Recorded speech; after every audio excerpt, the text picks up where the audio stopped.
बात नहीं मानी के हवाले के साथ कुछ। शशिकला बेंगलुरु के विक्टोरिया अस्पताल से डिस्चार्ज हो गई हैं। शशिकला कोरोना से मुतासिर थी। वाज़ेह हो कि 27 जनवरी को आमदनी से जायद अससाजात केस में उनकी 4 साल जेल की सजा पूरी हो गई थी। इसी दिन उनको जेल से रिहाई मिली थी। इसके बाद शशिकला को बेंगलुरु के विक्टोरिया अस्पताल में इलाज के दाखिल किया गया था।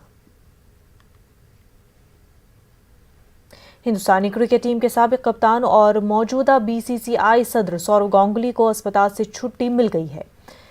एंजियोप्लास्टी होने के बाद उन्हें अस्पताल से डिस्चार्ज कर दिया गया है। डॉक्टरों के मुताबिक सौरव गांगुली की तबीयत बिल्कुल ठीक है, अब घबराने की कोई बात नहीं है।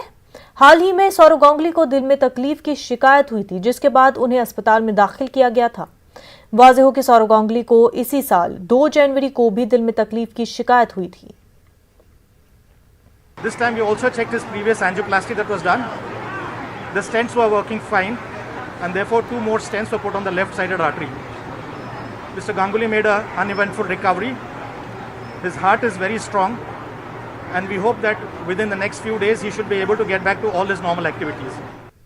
गुज़िश्ता दिनों कानपुर के बठूर में इबादतगाह को लेकर पैदा हुए तनाज़ा मामले में पुलिस ने 100 नामालूम अफराद के खिलाफ मुकदमा दर्ज किया था, लेकिन इस मामले में पुलिस की तरफ से अभी तक कोई गिरफ्तारी नहीं की गई है, जिसकी शहर काजी ने सख्त मजम्मत की और साथ ही जल्द अज जल्द गिरफ्तारी करने का मुतालबा भी किया है। शहर काजी से बात की हमारे नुमाइंदे संदीप सविता ने।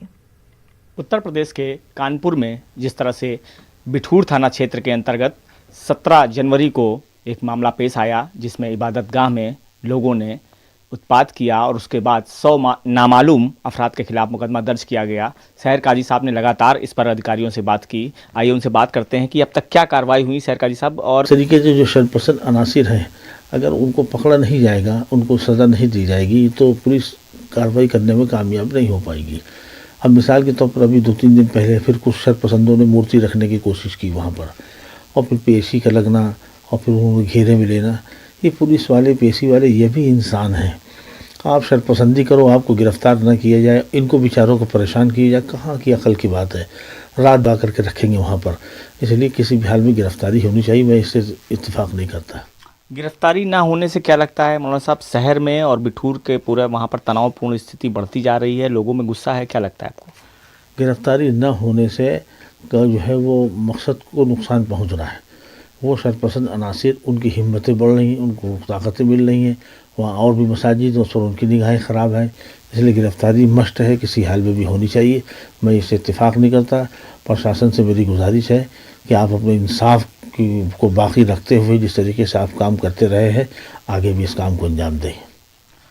तो आपने ये देखा कि जिस तरह से मौलाना साहब का साफ तौर से कहना है कि इस पर कड़ी कार्रवाई होनी चाहिए। अगर गिरफ्तारी नहीं होगी तो लोगों को इंसाफ कैसे मिलेगा। कानपुर से संदीप सविता, न्यूज़ 18।